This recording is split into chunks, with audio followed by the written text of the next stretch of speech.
Jahangir made a very correct decision of transferring his power to Noor Jahan, who was his queen and far more capable of ruling the country.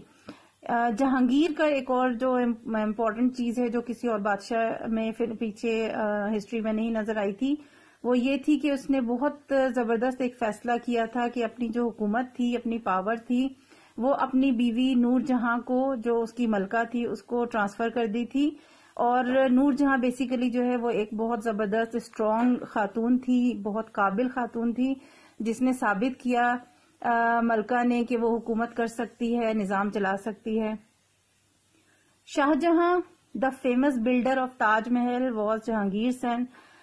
Jahangir کا بیٹا تھا شاہ جہاں، اور وہ مشہور کس لحاظ سے ہے، جو ایک آپ نے سنا ہوگا خوبصورت بلڈنگ جو ہے انڈیا میں، آگرہ میں مشہور ہے، تاج محل، جو شاہ جہاں نے بنوائی تھی. اور وہ جو ہے اس کے بعد وہ کیونکہ بہت ہی زیادہ فن تعمیر میں، آرکیٹیکچر میں انٹرسٹ رکھتا تھا، تو اس نے یہ تاج محل بنوایا تھا اپنی جو بیوی ہے، ملکہ تھی، اس کی یاد کے طور پر. یہ جہانگیر کا بیٹا تھا. بٹ نور جہاں was not his mother as he was born of some other wife of Jahangir. لیکن یہ اصل میں جو نور جہاں تھی اس کا بیٹا نہیں تھا، بلکہ ہو سکتا ہے کہ یہ جو ہے جہانگیر کی کسی اور بیوی کا بیٹا ہو، لیکن نور جہاں کا بیٹا نہیں تھا Shah Jahan. As he patronized architecture and is famous for some of the most magnificent buildings in South Asia.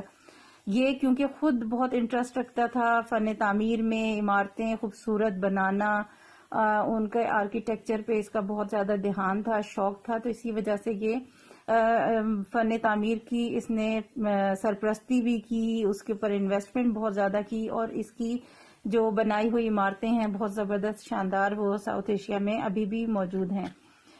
Aurangzeb the sun of شاہ جہاں کے بعد ان کا بیٹا Aurangzeb was a most remarkable ruler. وہ بھی بہت زبردست، شاندار اور مشہور حکمران تھا. He spent nearly all the resources of his empire in wars against other rulers of South Asia. اس نے اپنی سلطنت، اپنی ریاست کے جو بہت زیادہ وسائل تھے، مال و دولت بھی، اور بہت اور بھی اپنے فورس کے ذریعے، فوج کے ذریعے بھی اپنے زیادہ تر جنگوں میں جو ہے وہ وقف کیا، لگایا، جو ساؤتھ ایشیا کے دیگر حکمران تھے ان کے خلاف جنگیں لڑنے میں. He was well known for his personal piety. اپنی ذاتی جو نیکی، پرہیزگاری، شرافت کے لحاظ سے بہت مشہور تھا. He did not live a life of a luxury. بہت عیاشی والی زندگی نہیں گزارتا تھا. And earned his livelihood by copying the Holy Quran and sewing prayer caps. اور اپنی جو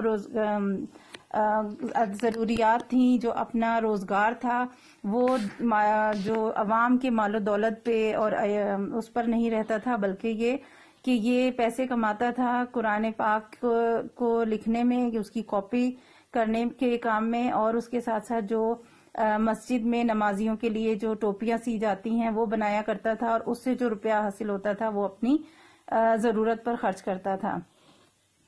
Aurangzeb was a religious man but his treatment of Hindus was not harsh. Aurangzeb ایک بہت ہی دیندار اور مذہب سے میں انٹرسٹ رکھنے والا انسان تھا، لیکن اس کے باوجود وہ ہندوز کے ساتھ کوئی سختی نہیں برتتا تھا. ایسا نہیں تھا کہ اگر اسلام سے اس کا لگاؤ زیادہ ہے، مذہب سے لگاؤ زیادہ ہے، تو شاید وہ کسی دوسرے مذہب سے تعلق رکھنے والے لوگوں کو تنگ کرے گا، ظلم کرے گا. ایسا بالکل نہیں ہوتا تھا، بلکہ ان کے ساتھ بھی بہت نرم رویہ تھا.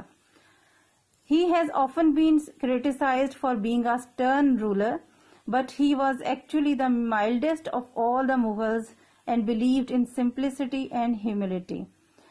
اکثر اس کے اوپر تنقید کی جاتی تھی اورنگزیب پر کہ وہ بہت سخت حکمران ہے، بہت ہارش ہے، بہت جسے کہتے ہیں کہ بہت مضبوطی سے قائم رہنے والا ثابت قدم حکمران ہے. But he was actually the mildest of all the Mughals. لیکن اگر تمام مغلوں میں دیکھا جائے تو وہ مائلڈسٹ تھا، معتدل جسے کہہ سکتے ہیں، کہ نہ بہت زیادہ نرم، نہ بہت زیادہ سخت، بلکہ نارمل جو ہے وہ بیہیو رکھتا تھا، نارمل ایٹیچیوڈ تھا اس کا تمام بادشاہوں میں. And believed in simplicity and humility. اور یہ جو بادشاہ تھا یہ سادگی میں، ہمدردی میں، انسانیت میں بہت زیادہ یقین رکھتا تھا. بالکل لگژریس لائف اس نے بالکل نہیں گزاری، بلکہ دین اور مذہب سے ریلیٹڈ سادہ زندگی گزارتا تھا. ٹھیک ہے جی، یہ ٹاپک گریٹ مغلز کے حوالے سے ہے. تمام بادشاہوں کا تھوڑا تھوڑا سا انٹروڈکشن یہاں موجود ہے. آپ نے اس کی ریڈنگ کرنی ہے، اور اس میں تمام بادشاہوں کے حوالے سے جو تھوڑی سی باتیں بیان کی گئی ہیں وہ آپ ہر ایک کے حوالے سے یاد کریں گے، پڑھیں گے. انہی میں سے میں آپ کو آبجیکٹیو شارٹ کوسچنز بنا کے دوں گی. اللہ حافظ.